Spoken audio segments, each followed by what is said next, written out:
The good guys win 130, 114, and I just want to. There's a couple stats to keep in mind in just an order. 19 minutes pay for Danny Green. That's all, folks. And that's important. Like, my God, just, it's one of the big reasons why we were able to pull ahead is, Doc Rivers, he wanted to try and find something, so he tried to mix the second unit with the first unit. And so Shake Milton got some minutes with Joel Embiid and Ben Simmons early, and it was that lineup has only played 34 minutes together and is a projected 7-0. I think that even though Shake Milton struggled defensively, really, and a lot of other people struggled defensively, but I think that the offense more than makes up for the defense, where Danny Green is neither a good defender nor a good offensive player. So I really feel like you sacrifice the imaginary idea for Danny Green for an actual basketball player, even if it's a defensive liability, and it just makes you a hell of a lot better. Let's hope that we continue this progress of seeing less and less Danny Green as we move forward, because he's just not playing good basketball. He hasn't played good basketball really, save for 2 games this season. I could do a lot without Danny Green, and I am hopeful and prayerful that the Kyle Lowry trade goes through. If that really happens. Because if that happens, it means 2 things. Number 1, you get an all-star guard to play with Ben Simmons. Number 2, it means no more Danny Green. On both accounts, you just move substantially ahead. So that was the one thing. The other thing is, holy shit, Burcon court mod. Burcon court mod. Seriously? Burcon court mods. And it wasn't just the fact that Burcon pushed 19 points on these 13 shots. It's really interesting for Burcon to just shoot threes. Like, Berkey, don't put the ball on the floor. I don't even care if the shot's contested, because you're 6'7", you're elevating and you're rising. I feel like when Burcon played with Joel Embiid, when he played with Ben Simmons, Berkey can get open shots or semi-open shots, and it's better than the alternative of Berkey trying to put the ball on the floor. Play your role, 20 minutes, shoot a bunch of threes, and if they're going in, you're on the floor, and if not, you're on the bench. I feel like that's the best Berkey you can get, and you get that Berkey. So yeah, and Shake Milton, he's feeling himself again with the hang dribbles, the crossovers, just getting to his spots on the floor offensively and finishing at the rim. And speaking of getting to his spots and finishing at the rim, because we blew out the Pacers, the minutes, or rather the production, isn't going to show it, but Ben Simmons, 18 points, 4 for 4 from the free throw line, 6 rebounds. Really, because we kind of attack out the dribble a lot in this game. Tyrese Maxey ended up with 5 assists. And really, here's the thing, now that I'm on Tyrese. 3 personal fouls. Tyrese, he made a couple of layups. It was a blowout. But talk about how Edward Summers just torched the Sixer guards. Tyrese was tortured the most. Tyrese is 19 years old, guys. In 3 years, can Tyrese be a good basketball player? Yeah, in 3 years, Tyrese could be a good basketball player. But right now, Tyrese is somebody who, he doesn't play up to his athleticism. He's not even looking for a mid-range jumper anymore. When I look at Tyrese Maxey, I am not at all hesitant on trading him for Kyle Lowry. I'm not. Because Kyle Lowry can do so much for your team, and I don't think Tyrese is doing anything for you for another 2 or 3 years. And we're at the point where we can't wait 2 or 3 years for a player to maybe develop into a solid rotation player in this league.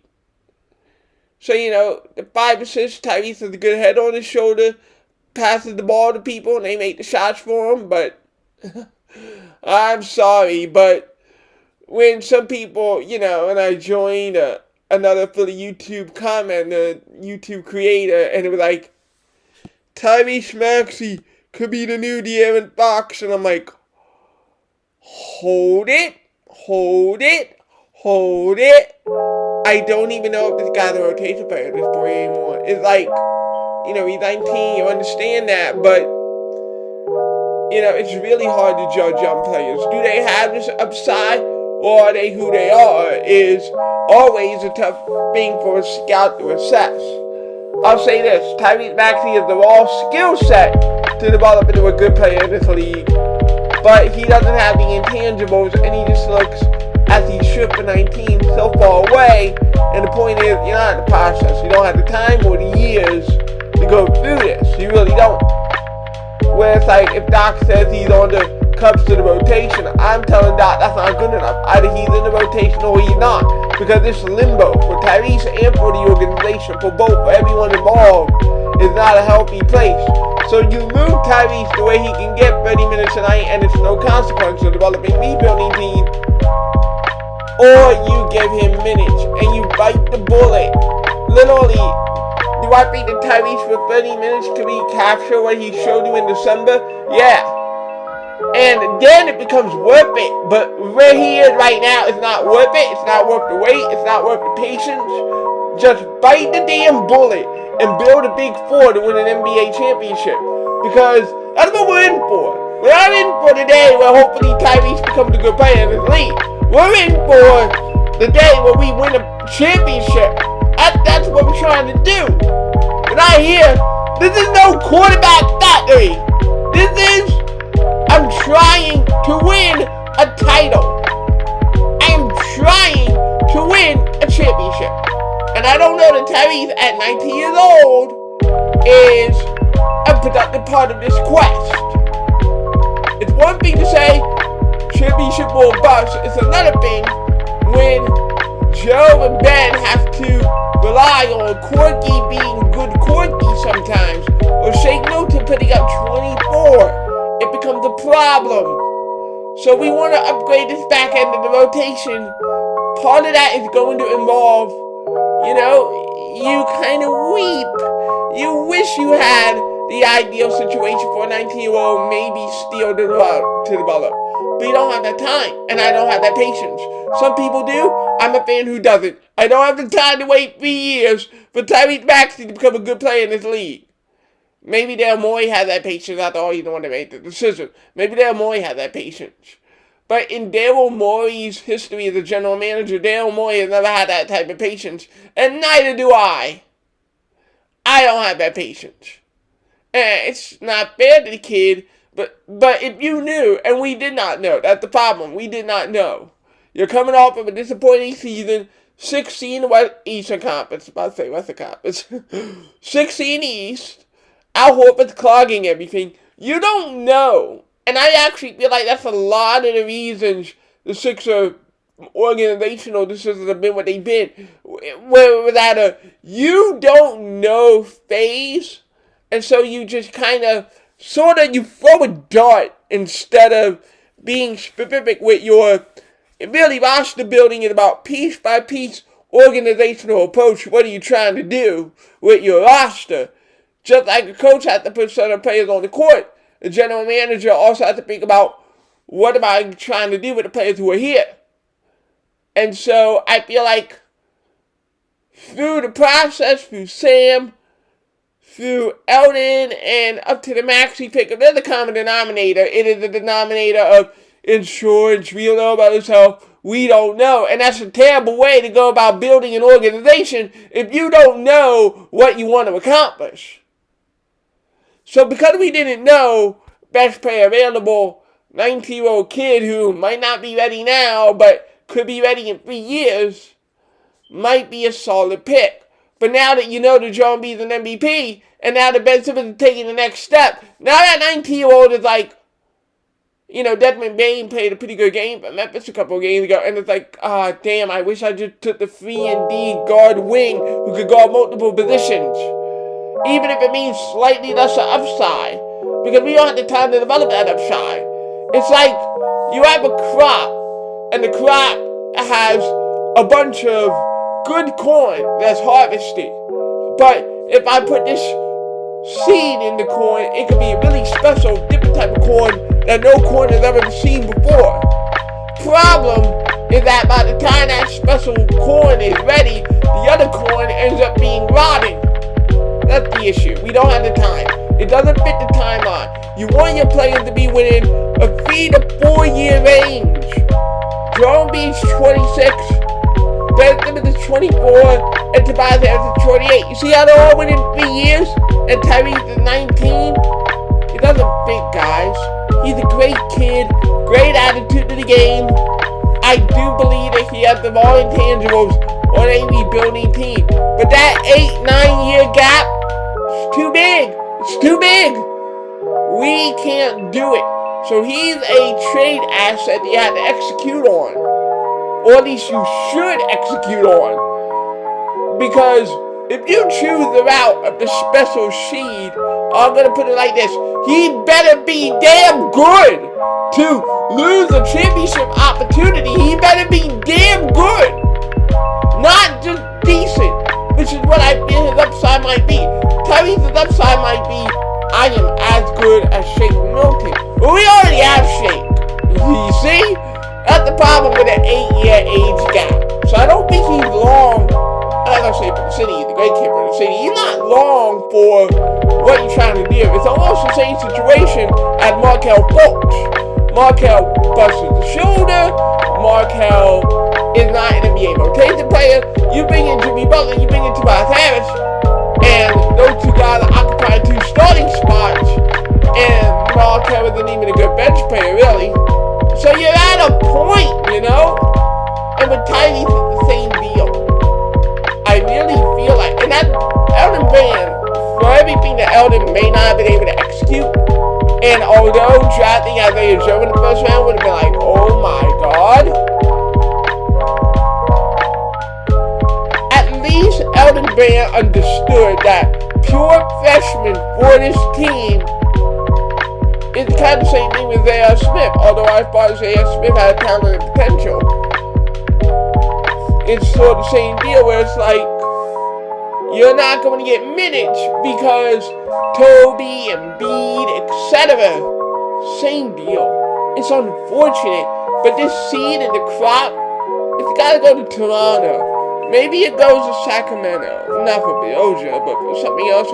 It's got to go somewhere else. It just doesn't work because it's an 8-year age gap. It is what it is. It's not going to work here. And if you do go the route, again, you better be better than Shake. If Tyrese just developed to be an okay guard, you're going to be saying to yourself, what if? You're going to be saying to yourself, we had an opportunity in Eastern Conference where you look at the Nets team and went to overtime against the San Antonio Spurs, they're not scary at all. In fact, you're a more favorable matchup because you're bigger. Tobias Harris 6'8", Ben Simmons 6'10", Joel Embiid on foot. You can dominate Brooklyn on the interior, and you can stop them in 5-minute segments. There is absolutely no concern whatsoever as it pertains to healthy Brooklyn Nets in the 7-game series. You get Kyle Lowry there, and we have a first trip to the NBA Finals since 2001. Put that in context. Weigh these two. Is Tyrese going to be better than a Shake Milton, let's hope? Or are you going to take a trip to the finals? Which one would you rather have? For me, a trip to the finals. 2001, I was 9 years old. I wasn't able to truly appreciate, I can appreciate now, the Iverson step over Lou, but how unfortunate that you only win 1 game. You were in all 5 games, I believe. 3 of them were decided by less than 6 points. It easily could have been a 2-2 series. It could have been a classic between Kobe and Iverson if a couple of things go your way. But you understand, it's been that damn long. And now that we're at this pinnacle, first of the Eastern Conference and the All-Star break, now that we're the best team in the East, with an opportunity to strike. You really think I'm going to sit here and say, well, in 3 years, he might be a good player in this league? Might. No. So, it's unfortunate, but he doesn't fit. He doesn't fit the age timeline. In 3 years, Joel's going to be 30. In 3 years, Ben's going to be 27 to 28. You understand? It doesn't fit. He's the guy, now, if Joel were 30 and Simmons were 28, and you draft Tyrese in that draft, then it starts to fit because then you have to retool. You retool your core after every 3, 4, 5 years. It depends on how long the core lasts. You don't want to be like the Celtics or like the Nets where you acquire them too late, or if you trade them off too late. At that time, these aging things, it's just like the NFL. It's exactly like the NFL. You have to time these ages exactly right. So if we drafted Tyrese, when Ben is 28 and where Joel is 30, if we had drafted him then, okay. But now you're waiting for him to get to that stage, and while you're waiting, and a player like Lowry becomes available, you miss the opportunity. And that, for me, is the issue. It's an opportunity cost evaluation. Is it more worth it to wait for somebody say, well, Tyrese could play more years than Lowry would? Alright, and that's true, that's part of it. But, here's the but. Is Tyrese actually going to develop, as I said, better than Shake Milton to a point of all NBA starting guard where he can be our Lowry? And defensively, he was just torched. And again, he's 19, but God, you see just how far away he is from TJ McConnell. Played Tyrese Maxey tonight. It is what it is. It's something to where Tyrese might be this guy, but given all the circumstances, there's a 99.9% chance it's in a different uniform. 99% chance. 99% chance it's in a different uniform. Because you're this close to winning a championship, and you don't know if you get this close again, and you don't know if Tyrese develops into something. You don't know. It's because you don't know that you pivot away from what you don't know to what you do know. And what you do know is you have a big three, and you have an opportunity to punch this hole. And that's tremendously more important right now.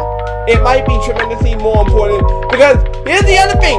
What if Tyrese, I don't even want to use the word bust because remember, he's a 21 overall pick. But what if the upside we think he has doesn't really exist and you choose the corn? So what if you think it's a special seed corn, but in reality, it's as good as any other seed corn? So the seeds that we have planted have died and you just have a normal seed. Whereas you should have traded the jelly bean stock for a real gold ignite. You understand? So in this opportunity cost, there's going to be risks involved. So what's the safer option?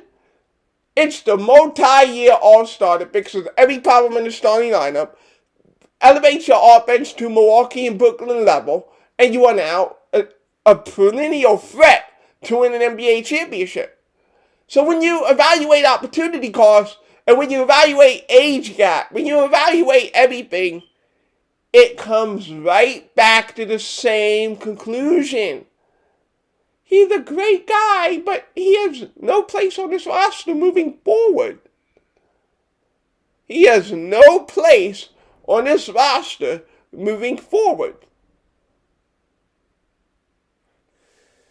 And so, for that reason, I expect the Lowry deal, if it's really available, if the Lowry thing is truly a thing, and the Raptors GM, Masai, and Daryl Morey, if they're really talking, 99.9% it gets done, because Kyle Lowry, even though he would be the elder statesman, Kyle Lowry would be 4 years old, actually 6 years older than Tobias.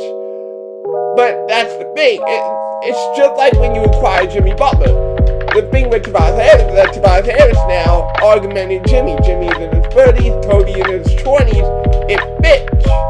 Kyle Lowry basically takes the same role as Jimmy. Not the same position, but the same impact for your team. You already have enough youth. You don't need more young players.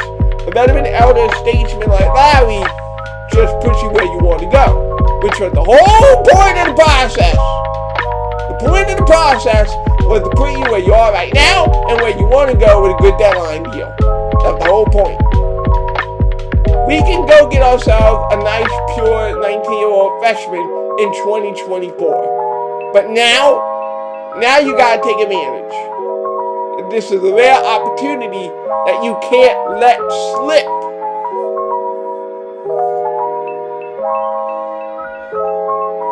Joel Embiid's passing. I'm sorry that I did not mention this earlier in the video. I just got caught on this necessity of making the trade that you have to do this. That if you're serious about championship or bust, those are real words and not just a saying.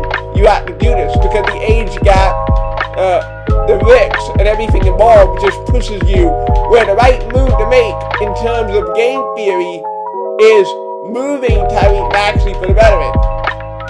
Because your goal is not necessarily to get the best player all the time. Your goal is to win a championship.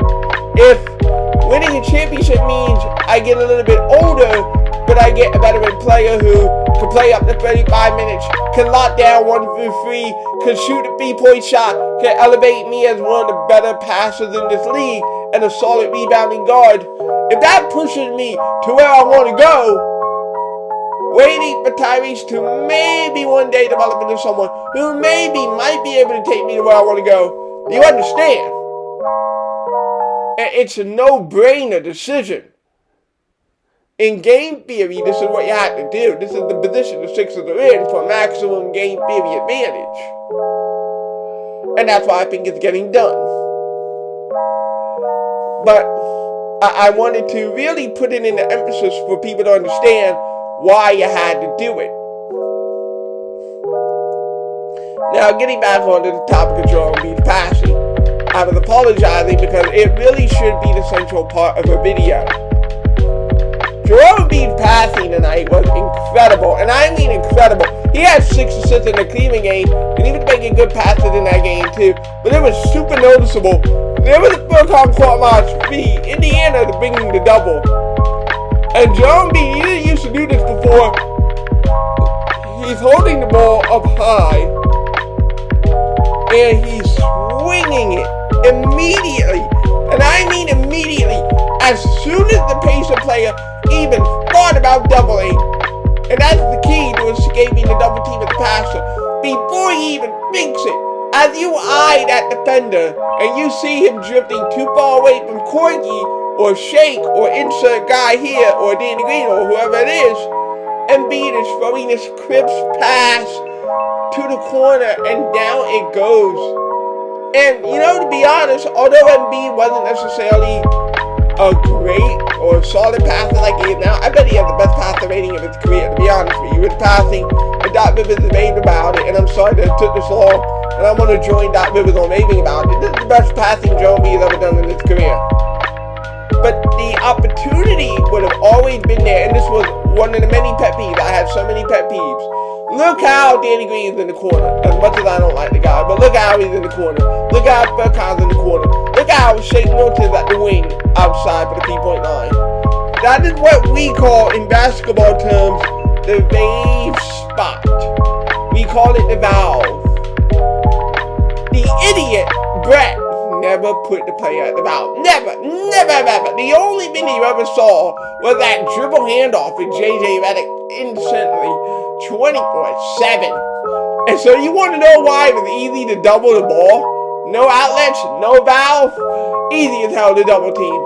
But if you got Berkey standing where he needs to stand, if you got Danny Green standing where he needs to stand, if you got Shake Milton standing where he needs to stand, in proper spaced out alignment, bam, there you go. And it was always my pet peeve because every post offense does it. Every single one. And the guy just had no clue. And it hurt you. And it hurt Joe's development. Joel Embiid has developed more in 1 year under Doc Rivers. I know Joe doesn't want to give the credit. I will. In 1 year under Doc, he has made more steps, more progression as a player than in 4 years under idiot. So that I am, every win, and even losses where we play well, every time when you see the team different, I am so thankful that it finally happened. It finally happened. You're 23-12. Your first in the Eastern Conference with a showdown with the Utah Jazz. Tobias Harris is expected back for that game. So you're all healthy. Utah's all healthy. This is what we've been waiting for. The first real game like this since the Laker game. Top team goes to top team. All healthy, all healthy. Let's see if we can bring this one home. Sixer Universe, signing off.